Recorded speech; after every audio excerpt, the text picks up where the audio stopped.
இந்த ஹீமோகுளோபின் ஒன்று இருக்குல்ல, அதுக்கு ஒரு கெப்பாசிட்டி இருக்கு. உடலில் நிறைய இடத்துல உங்களுக்கு ஆக்சிஜன் பத்தாது. ஏன்னா அவர் ஃபுல் லோடு எடுத்துன்னு வரலையே, அவர்கிட்ட இருக்கிறது தானே கொடுக்க முடியும். ஸோ ஆக்சிஜனேஷன் ஜாஸ்தி ஆச்சுன்னா பிபி வேரியேஷன் வந்துடும். இப்போ நீ பிபி பேஷண்ட் மாத்திரை சாப்பிட்டு வர, திராட்சாதி குடிநீரில் இறங்கு சாப்பிடு. 70 திராட்சை தான், இவ்வளோ தான் இருக்கும். அது அவ்வளோ ஸ்வீட்டாக இருக்கும். நீ சக்கரெல்லாம் போட்டக்கூடாது அதில்.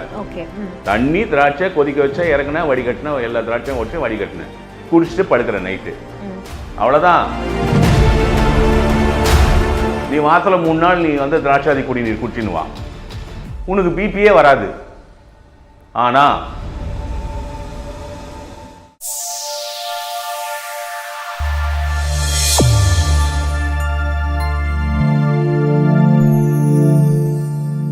இப்போ நீங்கள் மாடர்ன் சயின்ஸ்க்கு வந்து ஹைப்பர் டென்ஷனை பற்றி இவ்வளோ நிஜமாக சொல்லிட்டீங்க. இதுவே நிறைய யோசனைகள் இருக்குது. இப்போது தமிழ் மருத்துவத்தில் இந்த ஹைப்பர் டென்ஷன் எப்படி சார்? இதுக்கான ஒரு எக்ஸ்ப்ளனேஷன் நீங்கள் கண்டிப்பாக கொடுக்கணும் சார். மாடர்ன் சயின்ஸ்க்கு கொடுத்துட்டீங்க, இப்போ தமிழ் மருத்துவத்தில் எங்களுக்கு கொடுங்க சார்.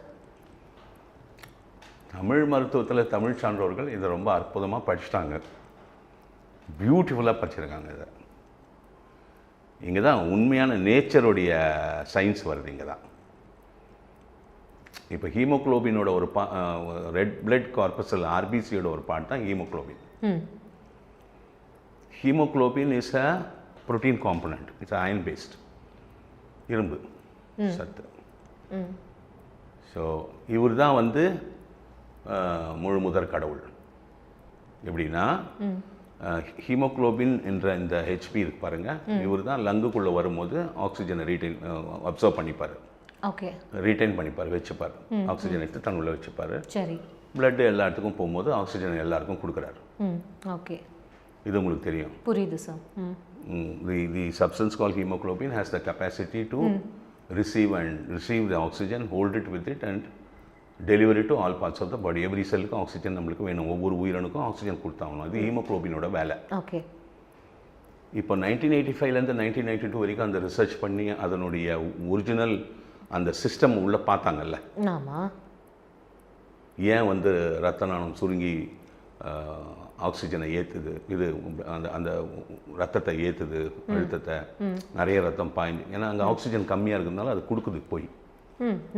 அதான் அவங்க கண்டுபிடிச்சது உள்ள இயற்கையாக நடக்கிறது. இது வந்து பாடியில் ஒரு மெக்கானிசமு. அந்த ஆக்சிஜனேஷன் அந்த பிராணம் கொடுத்து முடிச்சப்பறம் அது விரிஞ்சு அது ஒரிஜினல் நிலைக்கு வந்துடுது. ஓகே, இதுதான் நான் உங்களுக்கு எக்ஸ்பிளைன் பண்ணேன். ஆமாம் சார். இதை தான் அவங்க படிக்கிறாங்க. தமிழ்னா எவ்வளோ 1000 வருஷத்துக்கு, ஒரு லட்சக்கணக்கான வருஷத்துக்கு முன்னாடி படிச்சுட்டாங்க. அதை எப்படி படிச்சாங்கன்னா, இந்த ஹீமோகுளோபின் ஒன்று இருக்குல்ல, அதுக்கு ஒரு கெப்பாசிட்டி இருக்கு. எப்படின்னா ஒரு லாரி இருக்குமா, சரி, 10 டன்னு சரக்கு ஏறும். 10 டன்னு ஃபுல்லாக இருந்தால் ஏற்றி அனுப்பிச்சிடுவேன், லாரி ஃபுல். சரி, 5 டன் தான் இருக்குது, ஆனால் சரக்கு போய் ஆகணும். 5 டன் தான் ஏற்ற முடியும், பாதி லாரி காலியாக போகும்ல. ஆமாம். இந்த ஹீமோகுளோபினோட கெப்பாசிட்டி குறைஞ்சி போகுது. அவர் ஒரு 10 பாயிண்ட் எடுப்பாருன்னு வச்சுங்க ஆக்சிஜன், ஒரு உதாரணத்துக்கு சொல்கிறேன். சரி, 5 பாயிண்ட் தான் எடுக்கிறாரு. சரி, அவரோட கெப்பாசிட்டி குறைஞ்சி போச்சு. அப்போ என்ன ஆகும், உடலில் நிறைய இடத்துல உங்களுக்கு ஆக்சிஜன் பத்தாது. ஏன்னா அவர் ஃபுல் லோடு எடுத்துன்னு வரலையே, எக்ஸாக்ட்லி, அவர்கிட்ட இருக்கிறது தானே கொடுக்க முடியும். ஸோ ஆக்சிஜனேஷன் ஜாஸ்தி ஆச்சுன்னா பிபி வேரியேஷன் வந்துடும். So it's been very clearly studied that ஹீமோகுளோபினுடைய கெப்பாசிட்டி குறைஞ்சால் இந்த இரத்த அழுத்தம் மாறுபடும் என்று தமிழர்கள் அவ்வளோ அழகாக படிச்சிருக்காங்க. இதை வந்து நவீன விஞ்ஞானத்தில் படிக்க முடியல. ஏன் படிக்க முடியலன்னா, ஒரு ரெட் பிளட் கார்பஸ்ன்றது அவ்வளோ சின்னது, அது உள்ளே இருக்கிறது ஒரு ஹீமோகுளோபின் ஒரு பார்ட்டு, அது இன்னும் சின்னது. அதோட கெப்பாசிட்டியை ரீட் பண்ணுறதுக்கு நம்மக்கிட்ட மிஷின் இல்லை. நீ மிஷின் பண்ண முடியாது. எத்தனை லட்சம் வருஷம் ஆனாலும் நீ மிஷின் பண்ண முடியாது. எல்லாத்துக்கும் மிஷின் பண்ணிட முடியாதுமா. இதுலேருந்தே இன்னும் வெளில வரல சார். இப்போ நீங்கள் இன்னும் சொல்ல எங்களுக்கு இன்னுமே வந்து ரொம்ப ஆச்சரியமாகவும் இருக்குது, பிரமிப்பாகவும் தான் சார் இருக்குது. இந்த விஷயங்கள்லாம் ஒவ்வொரு நுணுக்கமான ஒரு விஷயங்கள் இல்லை சார் இது எல்லாமே. ஆமாம், இதுதான் அவங்க விஞ்ஞானத்தில் தமிழ் சான்றோர்கள் வந்து அவ்வளோ அழகாக அதை படித்து அதுக்கு என்ன ரெமிடினும் கொடுக்குறாங்க. இப்போ மாடர்ன் சயின்ஸ்க்கு ஏற்ற மாடர்ன் சயின்ஸை விட அப்போ தமிழ் விஞ்ஞானம் தமிழ் மருத்துவம் வந்து இன்னும் கொஞ்சம் ஹெட்டாக தான் இருக்குன்னு நீங்கள் சொல்கிறீங்களா சார்? பாருமா, இது கம்பேரிசன்லாம் வேண்டாம். கம்பேர் பண்ணினா ஃபெயில் ஆகிடுவேன். அது சிறந்தது, இது சிறந்தது, அதில் அவ்வளவு குறை இருக்கிறது, இதில் இவ்வளவு குறை இருக்குது, அப்படி வராது. அப்படி நீ பார்க்கக்கூடாது. அதை சரி, எந்த ஒரு விஞ்ஞானமும் மனிதன் தன் சிந்தனையின் அறிவின் ஆற்றலின் அதனுடைய வெளிப்பாடு தான் அது. ஓகே. இந்த டேபிளையும் ஒரு கார்பெண்டர் தான் பண்ணியிருக்கான், இந்த சேரையும் ஒரு கார்பெண்டர் தான் பண்ணியிருக்கான், ஒரு சிம்மாசனத்தையும் ஒரு கார்பெண்டர் தான் பண்ணியிருக்கான். கரெக்டுங்களா? கரெக்டு. அதனால் எல்லாமே மனுஷனுடைய அறிவாற்றல் தான். இவ்வளோதான் மொத்தம். இதை எதுக்கு நீ போய் கம்பேர் பண்ணுற? எதில் நல்லதுக்குதோ எடுத்துக்கோ. சரி. ஒரு ஃபுட் கோர்ட்டுக்குள்ளே போகிற, எல்லாமே இருக்குது. அன்றைக்கி உனக்கு மசாலா தோசை சாப்பிட்ணும் போல் ஆசையாகுது, சாப்பிட்டு போயிட்டேன். அதையும் ஒரு குக்கு தான் பண்ணான். அந்த பக்கம் பர்கரும் ஒரு குக்கு தான் பண்ணுறான், இந்த பக்கம் பீட்சாவும் ஒரு குக்கு தான் பண்ணுறான், அந்த பக்கம் சைனீஸும் ஒரு குக்கு தான் பண்ணுறான். இவ்வளோ தானே? கரெக்டு. இவ்வளோ அழகாக அதை படிச்சுட்டாங்க. அதை வந்து எப்படி இன்க்ரீஸ் பண்ணணும், அந்த ஹீமோக்ளோபினுடைய கெப்பாசிட்டியை எப்படி இன்க்ரீஸ் பண்ணணும், ஃபுல் பொட்டன்சி எத்தனை வரணும்னு கொடுக்குறான். எப்படி சார் அவங்களுக்கு மட்டும் அதெல்லாம் புரிஞ்சுது? மாடர்ன் சயின்ஸ்ன்றது இப்போ தான். மாடர்ன் சயின்ஸுன்றது வந்து சயின்ஸினுடைய பிரின்சிபிள்ஸ் வேறம்மா. விஞ்ஞானம் வேறு, மெய்ஞானம் வேறு. அன்றைக்கி சைக்காலஜியில் எக்ஸ்பிளைன் பண்ணும்போது லேர்னிங் பை இன்சைட்டுன்னு ஒன்று தராங்கல்ல சைக்காலஜி. ஆமாம் சார். அதை ஒரு 10% கூட அவங்களால கொடுக்க முடியல. 90% மெய்ஞானம். அது எல்லாருக்கும்லாம் வந்துடாது இல்லை சார்?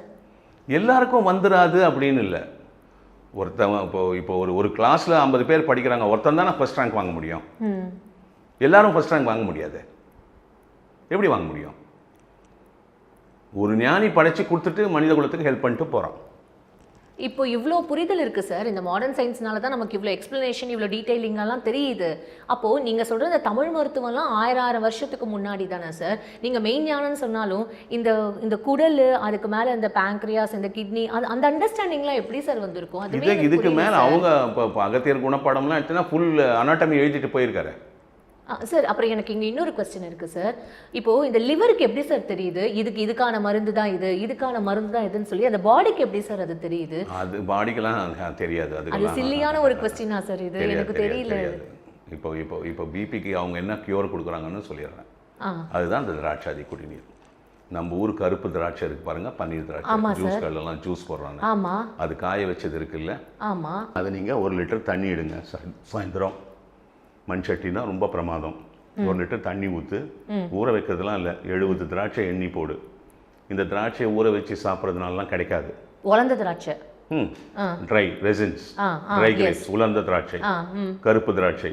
அதை எடுத்து கட்சினா விதையும் இருக்கும். அந்த தம்ப திராட்சை. அந்த இன்னொரு திராட்சை இருக்கு பாருங்க, அது பேர் கிஸ்மிஸ்ன்னு சொல்லுவாங்க, லைட் ப்ரௌன் கலர்ல இருக்கும். அது வந்து நாசிக், ஓஜார் அந்த சைட்லலாம் வந்து இந்த சீட்லெஸ் கிரேப்ஸ் இருக்கு பாருங்க, கிரீன் கிரேப்ஸ். அதை வந்து பாலில் ஊற போட்டு நைட்டில் வெயிலில் காய வைப்பாங்க மறுநாள். அதுதான் கிஸ்மிஸ். உங்கள் லட்டில், பாயசத்தில், சக்கரை பொங்கல் எல்லாம் போடுறீங்களா, ஸ்வீட்ஸ்லாம் அது. இது வந்து நம்ம ஊர் கருப்பு திராட்சை, கோலி குண்டு மாதிரி கருப்பாக இருக்கும், உருண்டை உருண்டையாக உள்ள விதை இருக்கும். அதுதான் ஜூஸ் கல்லில் ஜூஸ் போடுவோம். அந்த நம்ம ட்ரெடிஷ்னல் கிரேப்ஸ், அதோட ரெசன்ஸ், அதோட உலர்ந்த திராட்சை, கருப்பு திராட்சை. இதை வாங்கி 1 லிட்டர் தண்ணி வை அடுப்பில். 70 திராட்சை 70 எண்ணி போட்டுரு. கொதிக்க விடு. 200 ml சுண்டி இறக்கு. இப்போ இறக்குன உடனே பார்த்தீங்கன்னா திராட்சைலாம் தண்ணி குடிச்சிட்டு பெருசு பெருசாக இருக்கும், நிறையா 1-2 உடஞ்சி போயிருக்கும். ஒரு ஸ்பூனை வச்சு தொட்டாலே உடஞ்சிடும். Make sure you break all எல்லாத்தையும் உடைச்சிரு. தனியாக ஃபில்டர் வச்சுக்கோ. டீ காஃபி ஃபில்டர்லாம் யூஸ் பண்ணக்கூடாது. இதை ஃபில்டர் பண்ணிவிட்டு, இப்போ அதில் தோல் மட்டும்தான் இருக்கும், எல்லாம் அந்த தண்ணியில் வந்துடுச்சு. 1 லிட்டர் வந்து உனக்கு 200 ml சுண்டுச்சு இல்லையா? ஒரு அரை மணி நேரம் 40 நிமிஷம் ஆகும். அதுக்கு கேஸ் ஆகிடுதுலாம் அழக்கூடாது. பண்ணிவிட்டு ஓரமாக வச்சிரு. அது ஆறுனா பரவாயில்ல. கரெக்டாக நைட்டு படுக்க போகிறல, லைட் ஆஃப் பண்ணுறல, குடிச்சிட்டு படுத்துரு. 27 நாள் தொடர்ந்து பண்ணு. 20 நாளைக்கு அப்புறம் உன் பிபி மாத்திரை கீழே போட்டுடலாம். சார் நான் க்யூர் கேட்டேன், முடிச்சிட்டிங்களா? அவ்வளோதானா? இதில் இதில் என்ன இருக்குதுன்னு சொல்கிறேன். இதில் வந்து ஒரு யூனிக் பொட்டாசியம் இருக்குது. It is a powerful transport tool. Potassium தான் டிரான்ஸ்போர்ட் டூல். ஓகே, சரி. இதில் வந்து யுனிக் கால்சியம் இருக்கு. இட்ஸ் அ யுனிக் கால்சியம் சுண்ணாம்பு சத்து. விட்டமின் சி இருக்குது. இது இல்லாமல் நிறைய ஆன்டி ஆக்சிடென்ட்ஸ் இருக்குது. B1, B2, B3, B6, B12, B series இருக்குது. இதுதான் வேணும். நீ விட்டமின் பி காம்ப்ளெக்ஸ் எடுத்துன்னு போய் போட்டினா அது பாடி அப்சர்வ் பண்ணாது, ஹீமோகுளோபினுக்கு போகாது. இப்போ ஆர்பிசி இருக்கு பாருமா. ஆமாம் சார். ரெட் பிளட் கார்பஸினுடைய ஒரு பார்ட்டு தான் haemoglobin. Red blood corpus is also human செல். அதுக்கும் குளுக்கோஸ் வேணும். இப்போ டயபெட்டிக்கு வா, அது வந்து இன்சுலின் டிரான்ஸ்போர்ட் கிடையாது. அது முழு முதற் கடவுள். அவர் இன்சுலின்லாம் வெயிட் பண்ண மாட்டார். அதுக்கு பேர், அதாவது குளுக்கோஸ் டிரான்ஸ்போர்ட்டில் GLUT 1ன்னு சொல்லுவாங்க. GLUT 5 வரைக்கும், GLUT 17 வரைக்கும் இருக்குது. GLUனா குளுக்கோஸ், Tனா டிரான்ஸ்போர்ட்மா. அது ஷார்ட்டாக GLUT 1A, GLUT 1, GLUT 2, GLUT 3, GLUT 4, GLUT 5. GLUT 4 மட்டும்தான் insulin depend for the skeletal part of the body and certain organs. Brain, neurons, இதுக்கெல்லாம் வந்து மற்ற இன்சுலின் டிபெண்ட் கிடையாது. அவங்க பொட்டாசியம் டிரான்ஸ்போர்ட். ஆர்பிசி எப்படி வெயிட் பண்ணோம்? ஆர்பிசிக்கு நீ குளுக்கோஸ் கொடுக்கலாம், முடிஞ்சு போச்சு அவங்க கதை. ஹீமோகுளோபின் போகணுமே, போய் வேலை செய்யணுமே.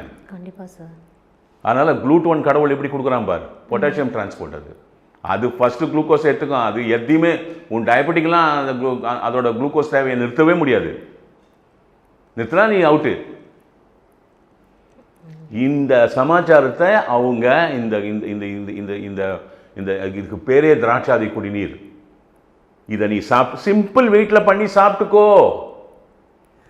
இப்போ நீ பிபி பேஷண்ட், மாத்திரை சாப்பிட்டு வர, திராட்சாதி குடிநீரில் இறங்கு, சாப்பிடு.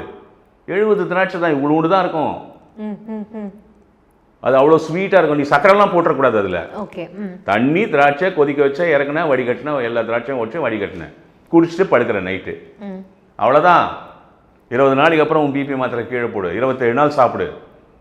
அதுக்கப்புறம் வாரத்தில் 3 நாள் சாப்பிடுவான் தொடர்ந்து. இந்த ரோ பிபியே இருக்காது.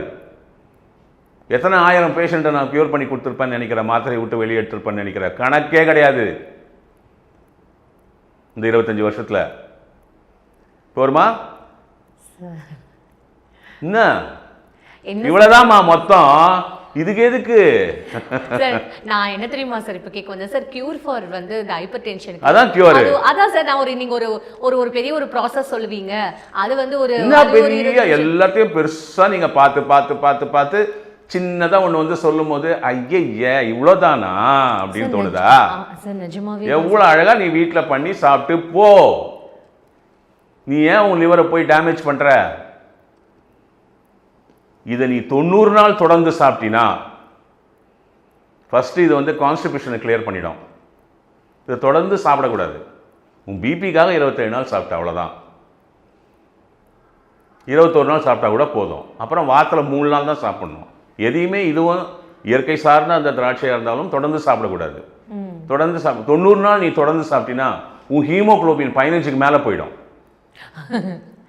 ரொம்ப ஜாஸ்தி ஆயிடுமா சார்? ஜாஸ்தி இல்லை, அவ்வளோ ஹெல்த்தி ஆகிடுவேன். Healthy sir. அப்போ பிபி இல்லாதவங்களும் இதை சாப்பிடலாமா சார்? அதையும் சொல்லிடுங்க சார். இது சாப்பிடலாம். உன்னை ஹெல்த்தியாக வச்சுக்கலாம், உன் ஹீமோகுளோபினை ஹெல்த்தியாக வச்சுக்கோ. இப்போ நான் நல்லா இருக்கிறேன், எனக்கு ஃபிட்னஸ்லாம் அவ்வளோ நல்லா இருக்கு. ஆனாலும் நான் டெய்லி எக்ஸசைஸ் பண்ணுறேன். நான் நல்லா இருக்கிறேன்னு விட்டுடுவேண்ணா? அது மாதிரி தான் இதுவும். நீ வாரத்தில் 3 நாள் நீ வந்து திராட்சாதி குடிநீர் குடிச்சின்னு வா. Super sir. உனக்கு பிபியே வராது. ஆனால் உன்னுடைய சைக்கலாஜிக்கல் ஹெல்த்தை நீ நல்லா வச்சுக்க தெரியணும். இப்போ எக்ஸசைசிங் இருக்கு. எக்ஸசைசிங் நீ வந்து அவங்களே மாடர்ன் சயின்ஸ்லேயே கொடுத்துட்றாங்க. தயவு செஞ்சு எக்ஸசைசிங் பண்ணுங்க. You can stay out of hypertension. Okay. Hypertension அதுக்கு நிறைய ரிசர்ச் பேப்பர்ஸ் இருக்கு, நிறைய வீடியோஸ் இருக்கு. அதனால தான் நான் அந்த எக்ஸசைஸை பண்ணின்னு வரேன் இவ்வளோ வருஷமா. எனக்கு பிபிலாம் கணக்கே கிடையாது. நம்பரை பார்த்து நீ பயப்படவும் கூடாது. நம்பர் வந்துச்சா மாத்திரைக்குள்ளே போகாத. வேற என்ன முறைகள் இருக்குது, வேற என்ன மெத்தட்ஸ் இருக்குதுன்னு பார்க்க ஆரம்பி. உடனே போய் மாத்திரையில் டிபெண்ட் ஆகிடாத. மாத்திரைன்றது ஒரு கெமிக்கல். அதுக்கு அடிக்ஷன் ஆகிட்டினா அதுக்கப்புறம் அதை விட்டு நீ வெளியில் வர முடியாது. ஓகே. அது உள்ளே தான் நீ சுற்றி நிற்கணும்.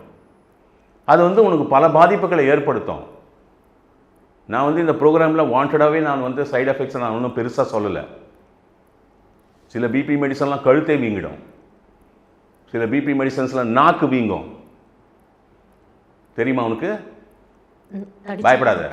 அந்த பேஷண்ட்டுக்கு தெரியாது நமக்கு வேறு ஏதோ வியாதி வந்துச்சுன்னு நினச்சினுக்கிறான். அவன் மாத்திரை நிறுத்தினா அடங்கிடும் எல்லாம். But by the time it should not create other complications. எப்போ நீ கெமிக்கல்ஸ் உள்ளே போக இன்ஃப்ளமேட்டரி லோடு எக்ஸஸ் ஆகிடும். அதனால் நீங்கள் திராட்சாதி குடிநீரை நீங்கள் பயன்படுத்த தெரிஞ்சதுன்னா இவ்வளோ தான் மொத்தம். 1 லிட்டர் தண்ணி வை, 70 திராட்சை போடு, கொதிக்க வை, 200 ml சுண்டி இருக்க எல்லா திராட்சையும் கூட வடிகட்டு வை. கரெக்டாக ஒரே ஒரு இன்டேக் தான் பர் டே. தூங்க போகிறதுக்கு முன்னாடி குடிக்கிற, லைட் ஆஃப் பண்ணிட்டு படுக்கிற, ஃபினிஷ்ட். இவ்வளோ பெரிய ஒரு ஹைப்பர் டென்ஷனுக்கு அவ்வளோ சின்னதாக கொடுத்துட்டு போயிட்டாங்க. இவ்வளோ தான் போதும், நீ யாரையும் டிபெண்ட் பண்ணி இருக்க வேணாம். நீயே பண்ணிக்கோ, நீயே சாப்பிட்டுக்கோ, நீயே பட்டுன்னு தூ. சார் ஏஜ் எந்த ஏஜ்லேருந்து இதை சாப்பிடலாம்? எந்த ஏஜ்லேருந்து ஒன்றா சாப்பிட்லாம். இதுக்கு ஏது ஏஜ்? ஓகே, 5 வயசு பையன் கூட குடிக்கலாம். ஒரு திராட்சையும் தண்ணியும் தானேயா. நீங்கள் இவ்வளோ சோறு சாப்பிட்றோம்ல, திராட்சை தண்ணி குடிக்க மாட்டியா? குடிப்போம் சார். 5 வயசு பையன் என்ன சாப்பிடாமையா இருக்கான்? கண்டிப்பாக சார். 50 வயசு ஆம்பளை சாப்பிடாமையா இருக்கிறான்? 70 வயசு பொம்பளை சாப்பிடாமையா இருக்கிறா? Any age. ஓகே சார், வணக்கம்.